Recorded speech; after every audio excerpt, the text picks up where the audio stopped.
نحمدہ و نصلی علی رسولہ الکریم اما بعد اعوذ باللہ من الشیطان الرجیم بسم اللہ الرحمن الرحیم رب اشرح لی صدری ویسر لی امری واحلل عقدۃ من لسانی یفقہوا قولی۔ السلام علیکم ورحمۃ اللہ وبرکاتہ۔ کیسے ہیں آپ سب؟ انشاءاللہ خیر و عافیت سے ہوں گے۔ اللہ تعالیٰ آپ سب کو اپنے حفظ و امان میں رکھے، آمین ثم آمین۔ دوسرا پارہ سورۃ بقرہ، لفظی ترجمہ۔ ولما جب برزوا آمنے سامنے ہوئی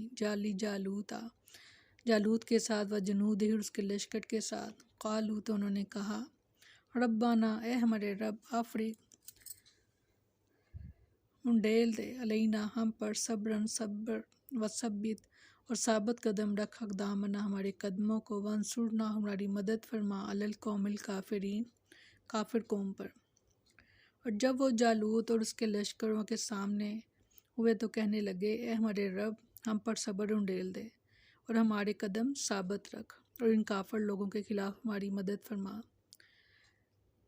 یعنی جالوت کے سپاہیوں نے اللہ تعالیٰ سے دعا کی، یعنی انہوں نے دعا کی کہ اے ہمارے رب، ہم پر پورا صبر انڈیل دے اور ہمارے قدم ثابت رکھ اور کافروں پر ہماری مدد فرما۔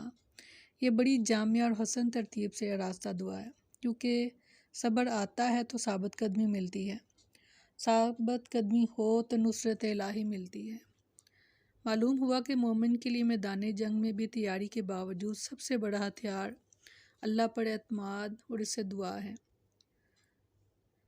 لہٰذا مادی اسباب کے ساتھ ساتھ اہل ایمان کے لیے ضروری ہے کہ وہ نصرت الہی کے لیے ایسے موقعوں پر بطور خاص طلبگار رہیں۔ قرآن اور حدیث میں میدان معرکہ میں نصرت الہی طلب کرنے کی بہت سی دعائیں وارد ہیں، جیسا کہ ارشاد فرمایا سورۃ آل عمران میں، اور ان کی بات اس کے سوا کچھ نہ تھی کہ انہوں نے کہا کہ اے ہمارے رب، ہمیں ہمارے گناہ بخش دے اور ہمارے کام میں ہماری زیادتی کو بھی، اور ہمارے قدم ثابت رکھ اور کافر لوگوں پر ہماری مدد فرما۔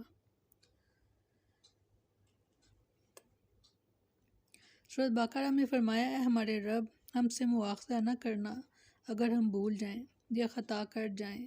اے ہمارے رب، ہم پر کوئی بھاری بوجھ نہ ڈال جیسے تو نے اسے ان لوگوں پر ڈالا جو ہم سے پہلے تھے۔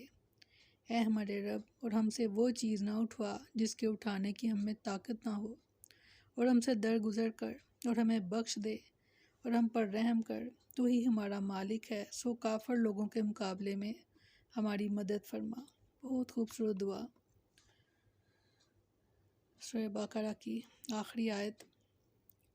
سیدنا عبداللہ بن ابی اوفی رضی اللہ عنہ بیان کرتے ہیں کہ رسول اللہ صلی اللہ علیہ وسلم نے لشکر کفار کے خلاف غزوہ احزاب کے دن یوں بد دعا کی تھی کہ اللہ کتاب نازل کرنے والے، جلد حساب لینے والے، اے اللہ ان لشکروں کو شکست دے دے، اے اللہ دشمن کو شکست دے اور ان کے قدم اکھیر دے۔ سیدنا ابو ہریرہ رضی اللہ عنہ سے روایت ہے کہ رسول اللہ صلی اللہ علیہ وسلم یہ دعا پڑھا کرتے تھے، اللہ کے سوا کوئی معبود نہیں، وہ اکیلا ہے، اس نے اپنے لشکر کو عزت دی اور اپنے بندے محمد صلی اللہ علیہ وسلم کی مدد کی، اور کافروں کی فوجوں پر وہ اکیلا غالب آیا، اس کے بعد کوئی چیز اس کے مد مقابل نہیں ہو سکتی۔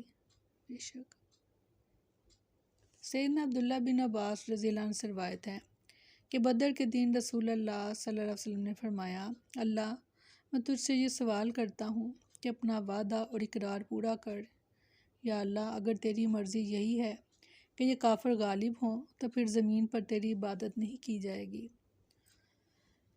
ابو بکر صدیق رضی اللہ عنہ نے آپ صلی اللہ علیہ وسلم کا ہاتھ تھام لیا اور عرض کی، یا رسول اللہ بس کیجئے۔ تو اس وقت آپ یہ آیت پڑھتے ہوئے باہر نکلے کہ ان قریب یہ جماعت شکست کھائے گی اور یہ لوگ پیٹھیں پھیر کر بھاگیں گے۔ فہزموہم تو پھر ان کو شکست دی، باذن اللہ اللہ کے حکم سے۔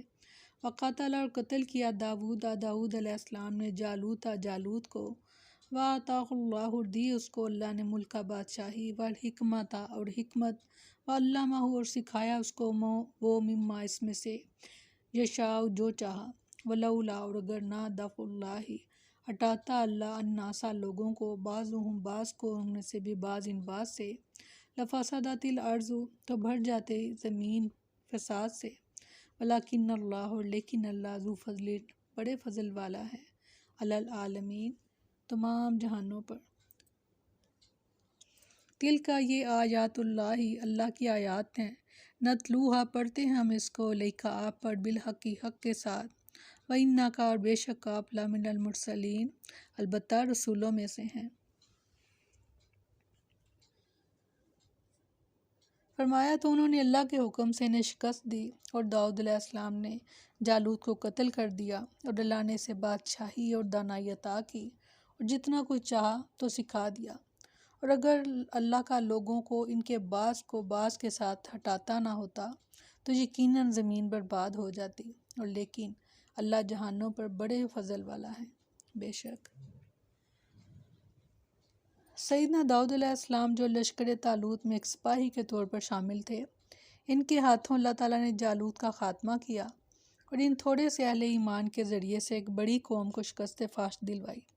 اس کے بعد اللہ تعالیٰ نے داؤد علیہ السلام کو بادشاہت بھی عطا فرمائی اور نبوت بھی اور جو چاہا سکھایا جس میں سے قرآن میں ان کے اسلحہ سازی کے علم پرندوں کی بولی کے علم اور حکم یعنی قوت فیصلے کا ذکر ہے۔ اس کے علاوہ ان کی خوش الحانی پرندوں اور پہاڑوں کو ان کے ساتھ تسبیح کرنا بھی شامل ہے۔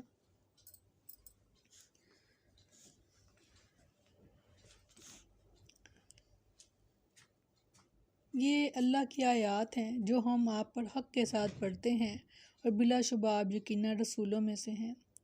اللہ تعالیٰ نے نبی کریم صلی اللہ علیہ وسلم سے فرمایا کہ پچھلی امتوں کے یہ واقعات اور نشانیاں جو ہم آپ کے لیے بیان کر رہے ہیں جو سچی ہیں اور آپ کے رسول ہونے کی واضح اور صریح دلیل ہیں۔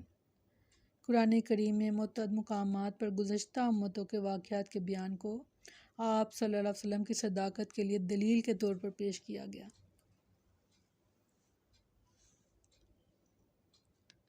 سورۃ نساء میں فرمایا ہم نے آپ کو لوگوں کے لیے رسول بنا کر بھیجا اور اللہ کافی ہے گواہ۔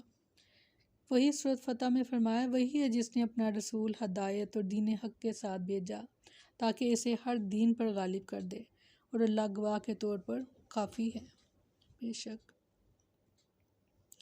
الحمدللہ ثم الحمدللہ آج ہمارا دوسرا پارہ مکمل ہوا۔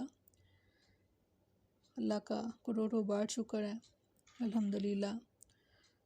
تو اللہ تعالیٰ سے دعا کیجئے کہ جتنا ہم نے پڑھا اللہ تعالیٰ ہمیں اس پر ایمان لانے کی توفیق دے اور عمل کی توفیق دے، کیونکہ یہ قرآن عمل کے لیے اترا ہے نہ کہ صرف سننے اور پڑھنے کے لیے۔ کوشش کریں اس کو قرآن کو سمجھیں اور سمجھ کر اس پر عمل کریں۔ اللہ تعالیٰ آپ سب کی مدد فرمائے آمین ثم آمین۔